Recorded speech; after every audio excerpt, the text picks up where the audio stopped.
អូខេចឹងសួស្តីអ្នកទាំងអស់គ្នាចឹងថ្ងៃហ្នឹងខ្ញុំនឹងទៅអឺប្រាប់អ្នកទាំងអស់គ្នាសម្រាប់ AI ពីរដែលយើងអាចប្រើប្រាស់បានសម្រាប់ធ្វើការ generate ជាមួយនឹងរូបភាពហើយក៏ដូចជារបៀបនៅក្នុងការសរសេរ prompt ដើម្បីបានយក prompt ហ្នឹងមកបង្កើតជារូបភាពនៅក្នុង AI ទាំងពីរដែលខ្ញុំបាន mention អញ្ចឹងជាដំបូងគឺយើងត្រូវដឹងសិនថាតើយើងចង់បានអីយើងត្រូវផ្ដល់prompt ហ្នឹងទៅឲ្យ ChatGPT អញ្ចឹងឥឡូវ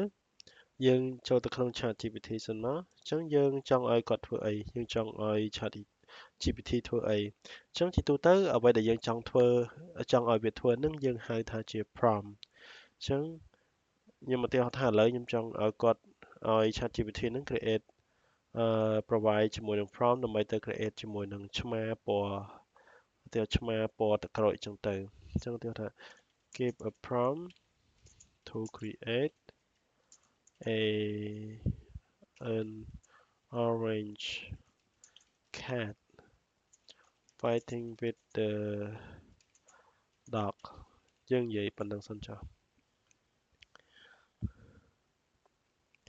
អូខេអញ្ចឹងឥឡូវនេះគឺយើងបាន prompt ប៉ុណ្នេះយើងយក prompt ប៉ុណ្នេះទៅអូខេយើងបាន prompt ប៉ុណ្នេះយើង copy វាមក Ctrl C មកអញ្ចឹងយើងបើក tab ថ្មីមកយើងចូលទៅក្នុង Leonardo AI អញ្ចឹងយើងចុចលើពាក្យ get started មកបើក្នុងករណីថាយើងអត់ទាន់មានអឺ account នៅក្នុង Leonardo AI ហ្នឹងទេពីដំបូងគឺយើងត្រូវធ្វើការចុះឈ្មោះសិនអញ្ចឹងមានន័យថាយើងធ្វើការចុះឈ្មោះមកទៅនេះយើង ignore វាចោលសិនទៅយើងទុកវាចោលសិនទៅឲ្យវាវល់ទៅចប់សិនដោយសារអ៊ីនធឺណិតវារៀងជឿតអញ្ចឹងណាអូខេអញ្ចឹងដល់កន្លែងនេះគឺយើងចូលទៅកាន់ image អូខេអញ្ចឹងកន្លែងនេះគឺជាកន្លែងដែលយើងត្រូវដាក់ prompt របស់យើងដែលយើងបានធ្វើការ copy ពី ChatGPT មកអញ្ចឹងចំណុចសំខាន់មួយទៀតដែលយើងត្រូវមើលគឺយើងមើលឡើងនេះ image dimension អញ្ចឹងកន្លែង image dimension ហ្នឹងគឺយើងត្រូវមើលថាតើឥឡូវយើងបង្កើត image ដើម្បីផុសនៅ platform ណាឧទាហរណ៍ថា TikTok អញ្ចឹង TikTok YouTube Short អីហ្នឹងឬក៏ Instagram Short អីហ្នឹងReel អីហ្នឹងអាហ្នឹងគឺយើងប្រើប្រាស់ជាមួយនឹងនេះ A916 នេះអញ្ចឹងខ្ញុំ select យកនេះមកអូខេអញ្ចឹងអានេះគឺ number of picture មានន័យថា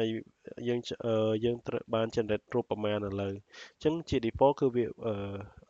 generate ឲ្យយើង4រូបអញ្ចឹងយើងមើលទៅឃើញនេះឃើញមាន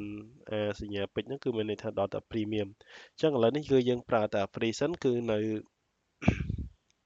4រូបដែលវានឹង generate ឲ្យអញ្ចឹងជំហានបន្ទាប់គឺយើងត្រូវ pass ជាមួយនឹង prompt របស់យើងចូលមក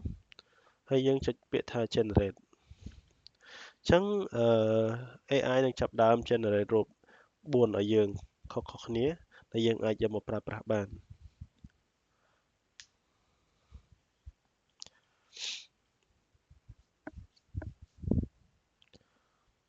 អូខេនេះឃើញវាកំពុងតែ generate ឲ្យយើងនេះមានឃើញទេឃើញយើងមានរូបអឺ orange cat ដែលកំពុងតែឆ្លោះគ្នាមួយឆ្កែឬក៏កំពុងលេងមួយឆ្កែបើមើលទៅរូបនេះគឺលេងឯងតែរូបផ្សេងៗទៀតមើលទៅដូចជាកំពុងឆ្លោះមួយឆ្កែអញ្ចឹងអាហ្នឹងគឺយើងនិយាយពី Leonardo AI និងការអឺទៅយក prompt ចេញពី ChatGPT អញ្ចឹងវីដេអូក្រោយយើងនឹងនិយាយគ្នាតទៀត